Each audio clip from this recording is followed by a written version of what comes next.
అందరికీ నమస్కారం అండి. బైబిల్లో యేసుక్రీస్తు దేవుడని జనాలంతా నమ్ముతుంటారు ఈ రోజుల. సో నిజంగా ఆ ఒక యేసుక్రీస్తుని తన దేవుడే మోసం చేశాడు. అదేం మోసం చేశాడంటే, నేను చదివి వినిపిస్తాను మీకు. వీడియోని ఫస్ట్ నుండి లాస్ట్ వరకు చూడండి. స్కిప్ చేయకుండా చూస్తేనే మీకు క్లుప్తంగా అర్థమవుతుంటుంది.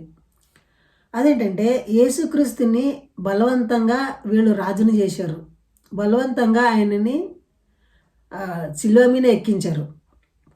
ఇప్పుడు నేను చెప్పబోయే మాటలను బట్టి మీరు అంచనా చేసుకోగలరు.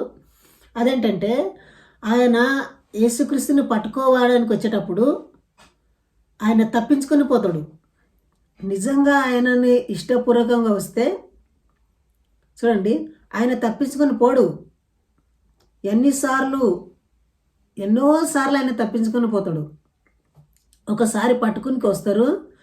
పట్టుకునికి వచ్చినప్పుడు ఆయన తప్పించుకొని పోయి అరణ్యంలో పోయి ప్రార్థన చేస్తాడు. ఏమంటాడు? దేవా, నీ చిత్తం అయితే ఈ గిన్నె నా వద్ద నుండి తొలగించు అంటాడు. యేసుక్రీస్తు అతని దేవుడు అంటనని ఎక్కడ చెప్పుకోలేదు.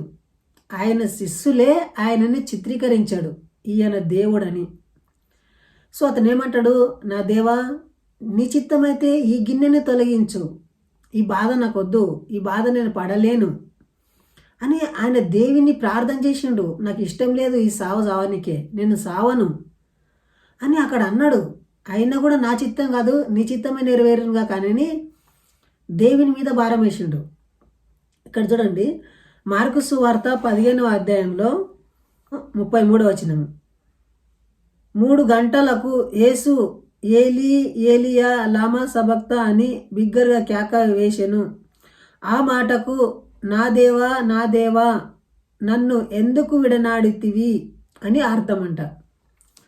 అంటే ఇక్కడ ఏమంటున్నాడంటే, ఆయన ఒక రక్షిస్తాడు, దేవుడు నన్ను కాపాడుతాడు అనే ఒక ఉద్దేశంతో ఉన్నాడు. ఆయన సేతు దేవుడు విడిసిండంట. సో స్టార్టింగ్లో బాగానే ఉన్నాడు.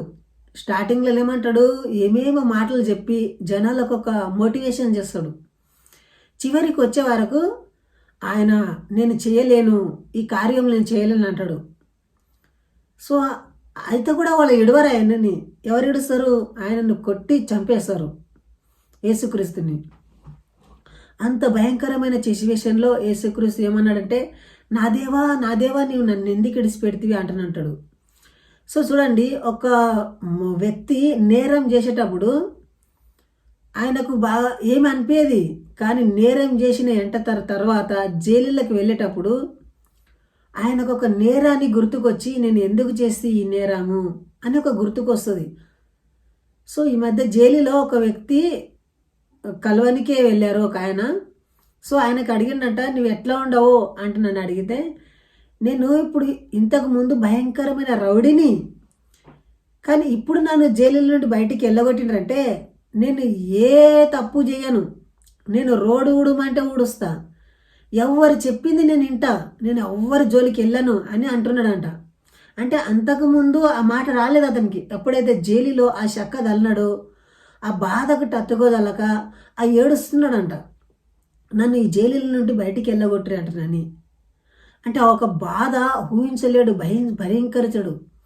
ఈ యేసుక్రీస్తు కూడా తన ఎప్పుడైతే పట్టుకపోతారో కదా, ఈ కాసేపు అయితే నేను తప్పించుకోలేను, ఇక నన్ను పట్టుకపోతాను అనే ఉద్దేశంతో ఉన్నప్పుడు ఆయన చెమట రక్తముగా ఆయన అంత ప్రార్థన చేసిండంట. అంటే మోకల మీద ఇలబడి ప్రార్థన చేస్తే ఆయన మోకలకు రక్తం వచ్చేట్లాగా ప్రార్థన చేసిండంట. ఎందుకు ప్రార్థన చేసిండు? దేవా నన్ను ఏడిపించు, ఈ బాధ నేను వల్లా, ఈ పాపం నేను ఒప్పుకుని అంటున్నాడు, నేను చేసింది తప్పని ఒప్పుకుంటున్నాడు. సో చూడండి, ఎంతగానో ఆయన బాధపడ్డాడంటే ఆయనని దిగంబరిగా సిలువేశారు. చూడండి యోహాను సువార్త 19వ అధ్యాయము 23వ వచనము. అక్కడ ఏముండదంటే, సైనికులు యేసుని సిలువ వేసిన తర్వాత ఆయన వస్త్రములు తీసుకొని ఒక్కొక్క సైనికునికి ఒక్కొక్క భాగముగా వచ్చినట్లు వాటిని 4 భాగములు చేసిరి. ఆయన అంగిని కూడా తీసుకొనిరి. అంటే ఇప్పుడు ఎట్లయితే చిత్రీకరిస్తుంటారు కదా, యేసుక్రీస్తుకు పేయల్ల దిగంబరిగా చేసి అక్కడ ఒక నడుము భాగంలో ఒక బట్ట చుట్టినట్లు చేస్తారు. సో అది ఫోటోలో మాత్రం అలా చూపిస్తారు, కానీ ఇక్కడ మాత్రం చదివితే ఆయనని దిగంబరిగా చేసిండ్రు. ఏ ఒక్క బట్ట కూడా ఆయన శరీరంలో ఉంచలేరంట. ఆయన వస్త్రములు తీసి ఆయనని సిల్వ చేసిండ్రంట. అంత భయంకరమైన సిచ్యువేషన్లో ఆయనని అలా చేశారు. చూడండి, ఆ ఒక శిష్యులు కూడా ఇప్పుడు యేసుక్రీస్తు ఏమన్నాడు, మన పాపముల గురించి ఆయన చనిపోయాడు అని అనుకుంటారు కదా. సో శిష్యులకు ఏ బాధ రారదు, అంటే అంత బాధ అంతా ఆయన అక్కడికి హ్యాండ్ చేసేసాడు. తన కార్చిన రక్తం ద్వారా, ఆయన పడ్డ శ్రమ ద్వారా ఇంకెవరికి మానవునికి శ్రమలు రారదు.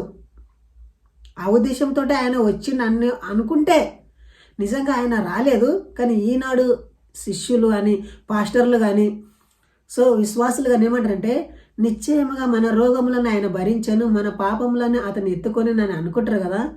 సో ఇంకెవరికి రోగం రాలేదు, ఎవరికి కష్టాలు రాలేదు. ఆయన నమ్ముకున్న శిష్యులు ఒక్కళ్ళు కూడా ప్రశాంతంగా చనిపోయలేరు. అందరినీ రంపములతో కోసి, ఉల్టా సిలువ వేసి, నానా విధములైన శ్రమలతో ఆయనని కొట్టేశారు ఆయన శిష్యులను. ఇప్పటికీ క్రైస్తవులు కూడా చాలా నమ్ముతూ ఉంటారు, కానీ ఎవరికి కూడా ఫలితం దొరకదు. సో దయచేసి ఆలకించండి. నేను అన్న మాటలో వాస్తవం ఉంది, నిజం ఉంది. ఎవరిని వెక్కిరెంకించినట్లు, ఎవరిని కించపరిచినట్లు ఈ వీడియో కాదు.